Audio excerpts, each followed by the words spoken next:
Is this on? Okay, great.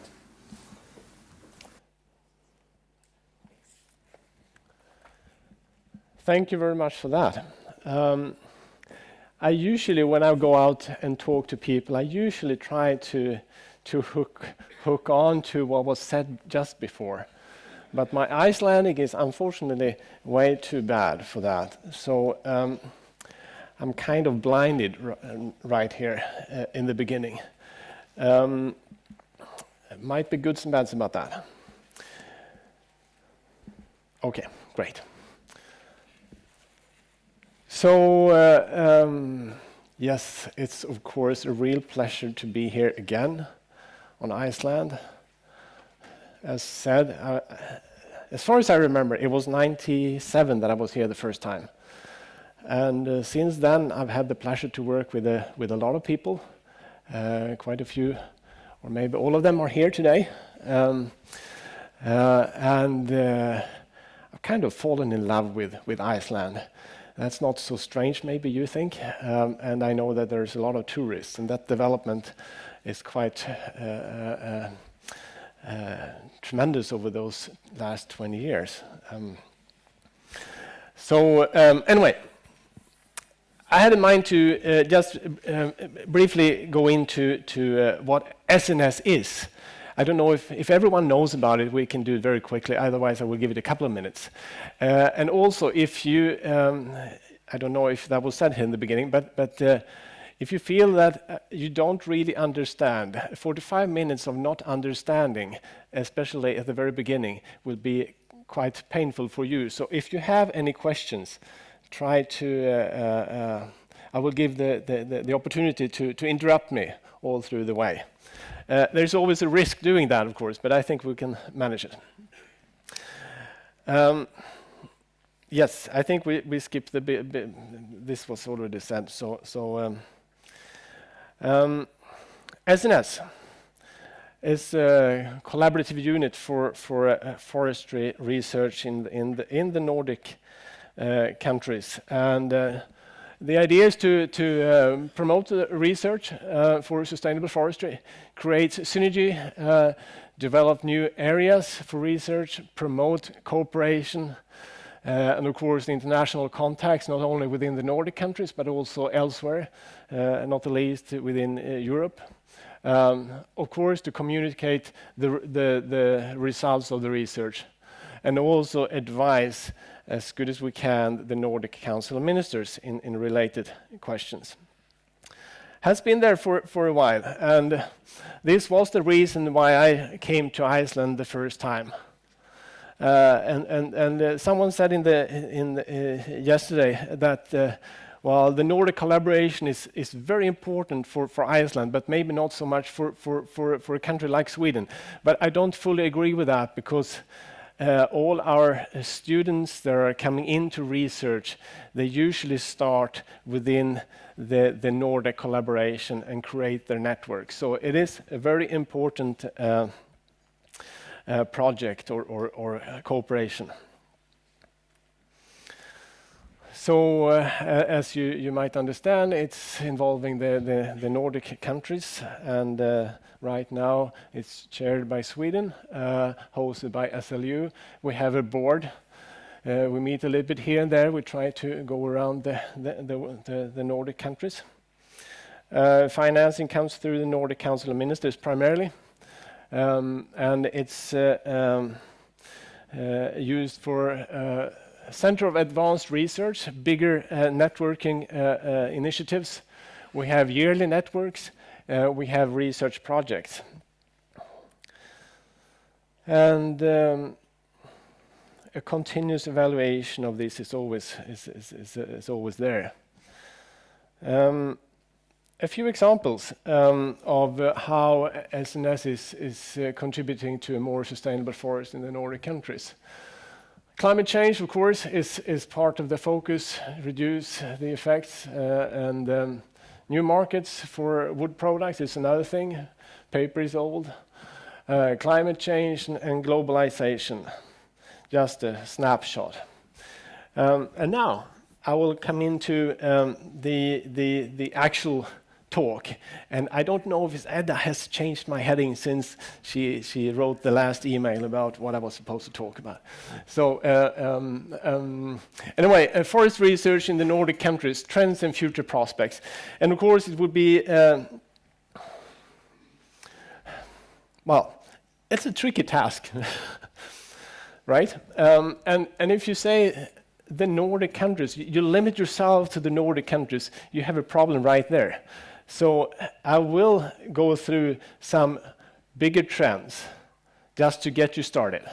And then I will come into some regional issues or challenges to end up with research topics, more specific ones from my horizon, perhaps more so than the rest of the Nordic countries. I don't know, but of course I will relate to a lot of things that we are working on.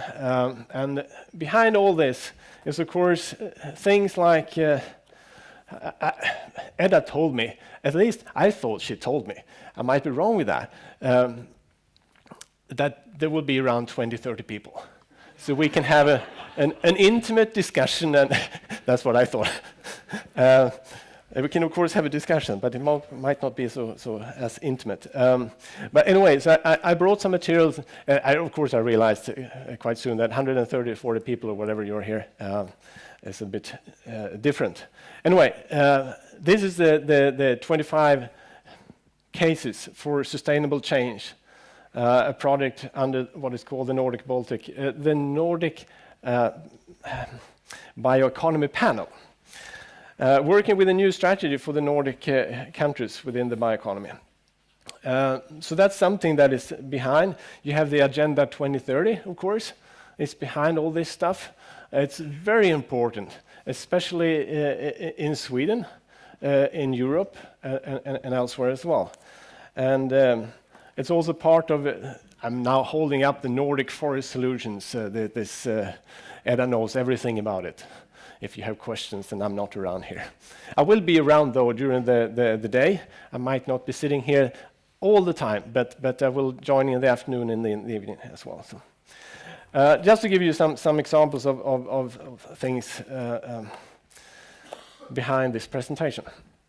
So the megatrends, let's go into that. Well, I can talk for hours about just this, of course. I won't. I will go through this quite quickly. But what we can be sure about is that the future will look different. So much is for sure. But then exactly what's going to happen is of course unclear. And a lot of people are trying to figure that out. Usually they are not right. But what it's supposed to give you is some food for thoughts, and some. You should be a little bit prepared for different scenarios, and flexibility, of course, building that into the system is important. But automation is something that is probably going to change a lot in the future. And you have a lot of other words here of augmented reality that we have, and especially here on Iceland, I know that this virtual reality thing with you have those goggles and you can, the kids, they can use this to learn more about agriculture and forestry on Iceland. It's a very interesting initiative, I think. A lot of other buzzwords, but. To give you some more maybe specific things, and I've stolen those slides from a colleague of mine working with the IUFRO, one of the task forces on foresight. It's going to be presented in the results of that in Freiburg in the autumn. That's the idea. So these slides, a few slides are from his work. Cities, urbanization. This is going on. And it's going on everywhere. It's going on in Sweden, it's going on in Norway, in Finland, and so on. And I've heard people saying that it's not a big issue. We still have people moving out on the countryside, but not so much compared to how many are moving into the cities. It's a big problem in northern Sweden. And it's, of course, creating clashes between the ones dictating what's supposed to be done at the landscape level and the ones actually living there. So this is a big issue. And of course, it's creating the still growing population is causing a greater pressure on ecosystems and landscapes. This is nothing new. You have different or diversified approaches to governance. And of course, the last one that I think is pretty, I wouldn't say it's a trend that we will see happening at 2050. It's something we see already now. And it's always tricky to say whether the trend is something you see already now, and that's why you bring it in as a trend for 2050. But threatened democratic processes. This is a big issue. And it's, of course, going to affect research in the end. The economic output. Well, rapidly changing consumption patterns for food, mobility, energy, and a human capital underpinning innovation and rising levels of education. This is very interesting, I think, and to keep in mind, innovation and how to deal with that. We'll get back to that.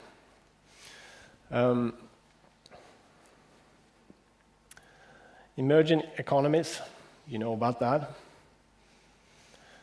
You know about that they will be much larger than the developed world by 2050, and what is that going to mean to our societies that we know as they are today?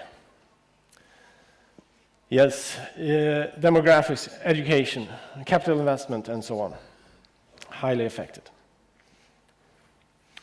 So we will have a much more urbanized world. Cities will shape the future policy and energy landscape, and that's what I referred to earlier, the clash between the rural areas and the cities.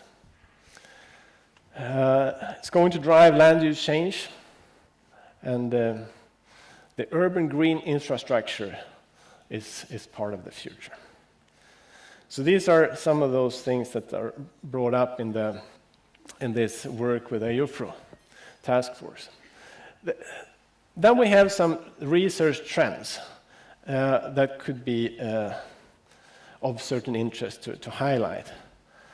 And we already see this happening now. The global shift of research capacity from OECD to China, for instance. Not only China, though.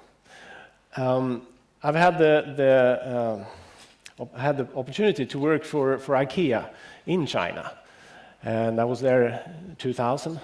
I was working for IKEA over a couple of years, and at that time, things were totally different. And how it's amazing how fast the transition has been from, I wouldn't say underdeveloped, but emerging to what it is today. When you go into our old partner universities and research institutes in China today, the picture is totally different. 20 years ago, they didn't know what a PCR. Do you know what a PCR is? It's a machine to multiply genetic pieces of the DNA strain. So it's a way to identify species or whatever. They didn't have maybe one of those.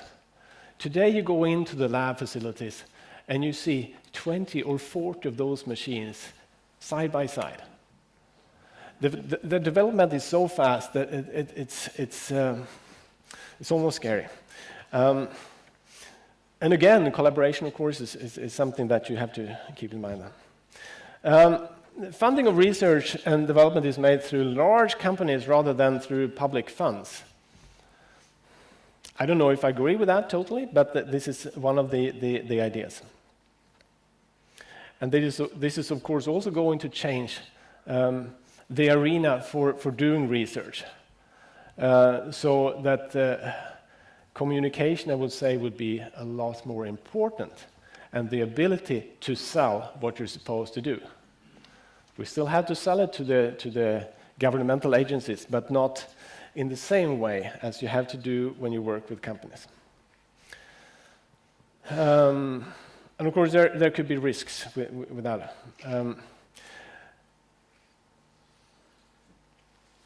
We have emerging research institutions based on the increasingly complex human and natural interactions. That is something we're seeing, that is something that we are discussing already today, I would say.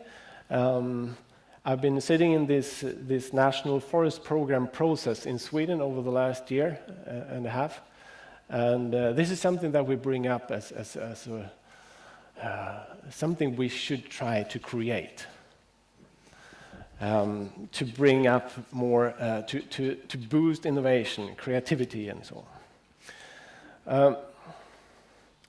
And this is also linked to the last point here with interdisciplinarity.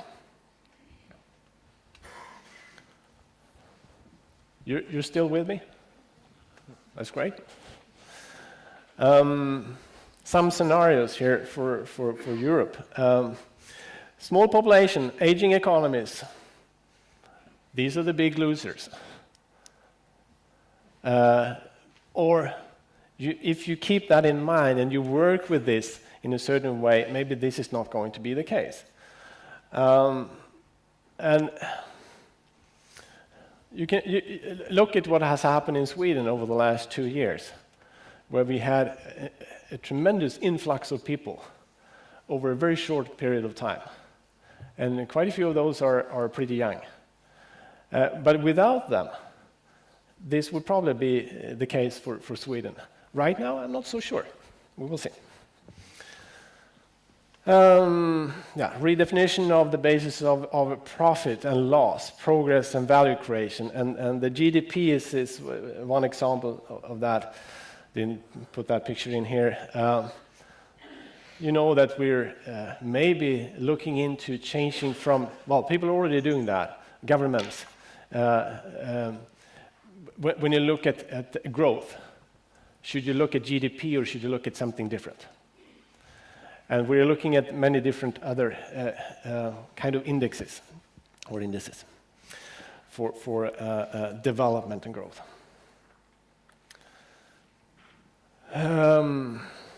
European market, yes. This is something that has been said, that we cannot rely on imports of raw material. Now we have the UK getting out of EU, Brexit, and there's something to keep in mind, that we will be weaker in the north without UK.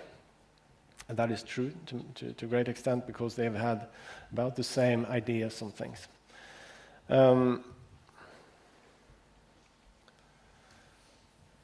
We have also the division of Europe or EU specifically, where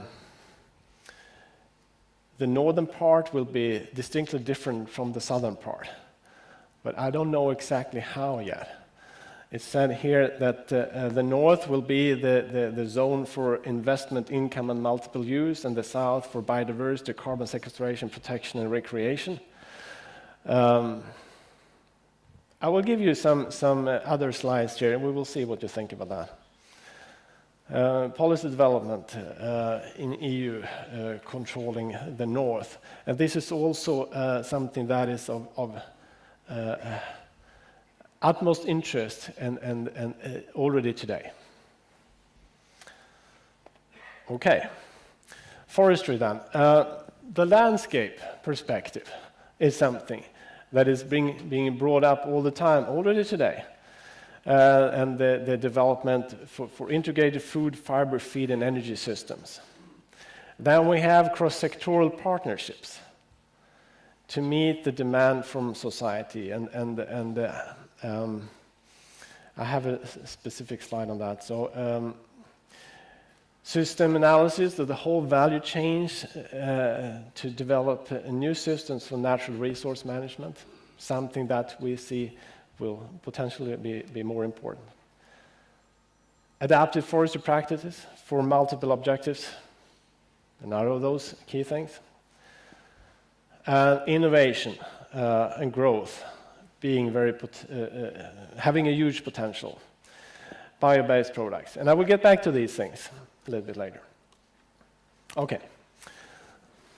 So you might wonder why I put up this photograph.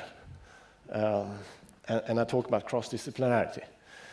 But there is a specific reason for that. Because when we talk about cross-disciplinarity, and we do that within the Nordic collaboration right now, we have a project, we have a call for applicants right now, open, it's a collaboration between NKJ and the Nordic Committee for Agriculture and Food Research, the corresponding unit to the SNS, collaborating with SNS. So NKJ and SNS. But how cross-disciplinary is that really?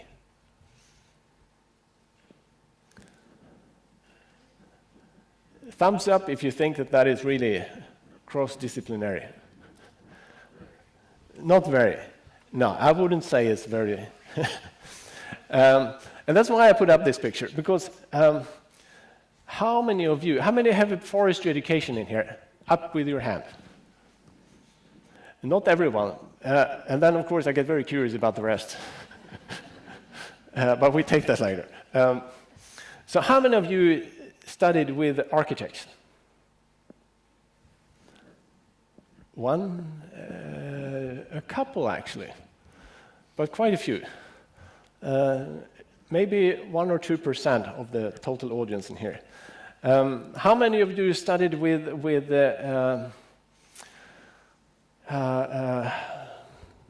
engineers, physicists? A couple more, but not the same people. Oh, that's interesting. And what about psychology? 1, 2, with hesitation. Okay. But this is what I talk about when I talk about cross-disciplinarity. I would like to see, for instance, our educations to be much more including. We can take the example in Sweden, the forestry education there to become a forester, the master education. The requirements to get into the courses are so specific that it totally blocks anyone else not having started already from the beginning at that specific program. And this is something that is not going to help innovation and creativity.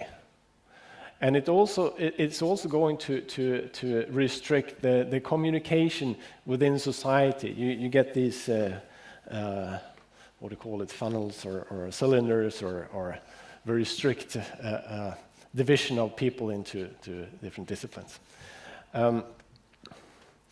So this is something that I am trying to promote. I'm trying to get this to happen, but it's extremely tricky. People say it's a matter of generations. It's a matter of getting the old ones out and the new ones in.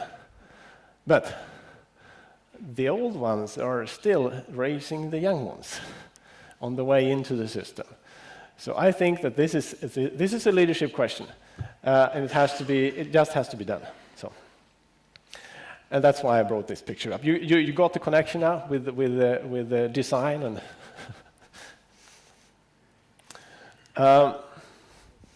So challenges. There are some things we need to keep in mind before you try to communicate, or things you need to be aware of. And I think that you are aware of this alternative facts thing, alternative truths. It has become very obvious the last 6 months. So But it was there already before. It's something that we have to keep in mind. There's a reason why the picture is behind there, and it relates to e-NGOs. How many are members of an e-NGO in here? Do you dare to raise your hand? Okay, quite a few. That's good. How do you get members into your e-NGOs? By saying that we don't have any issues with forest management? Probably not. And here is something that I will also get back to that when I talk about the myths later on here. We have a problem with fabricated truths, alternative truths, leading to research focuses that might not be really moving things forward. So this is something to keep in mind. We also have the problem with recruitment. Do you have any issues with that on Iceland? How many are under 25 in here? Raise your hand. 1, 2, 3, 4, 5, 6 maybe. Well, there are a few at least. This is a big problem. It's a big problem in Finland. It's a big problem in Sweden. And you might think that, why am I talking about this? I was a postdoc. Yeah, I told you to talk about research. Didn't you get that? Well, but this is important for research, because if you don't have people to recruit, what do? So yeah, well, we do what in Sweden we do like this, that we put up the ads all over the world when we look for a new PhD student. And we have to look for quite a few PhD students to be able to handle all the retirements that we're getting into right now. We have a lot of people getting into retirement. So we put up ads globally. And who do you think gets the position in the end? Is it the Swedish forestry students that have no connection to any other sector whatsoever? Sorry? Chinese, Vietnamese, Indonesians, a lot of people from the rest of the world, India, you name it. So they come in, they do 4 years in Sweden, and what happens after that? Well, they left their family back home. They didn't care so much about that. 4 years is not a long time. But then still, maybe you should go back. Quite a few, they come with support from their government as well. And of course, they want to go back. So they do. But if they don't, if they like Sweden, or if they like Finland and Norway have the same problem with recruitment in the forestry sector. So, but Norway is a slightly different story when it comes to forest management as well. Anyway, they come in, but they don't have the classic forestry background that our industry, our sector, is so used to have. So when they finish their PhD, they're going to be stuck at the university, or they have to go into the sector in some way. And how is that going to work without any forestry background when it comes to the Nordic conditions? So this is a big issue. And this is not a trend for 2050. It's a trend that is here right now, that we are working quite a lot with. And we're trying various ways. We try to stimulate our own students to be more interested in doing research. As I said, open up for some cross-disciplinarity. We also try to give the students from outside a better education while they're in their PhD position, so that they're somewhat prepared for staying also in Sweden, or in Finland, or elsewhere. The utilization of the complete brain capacity is another issue.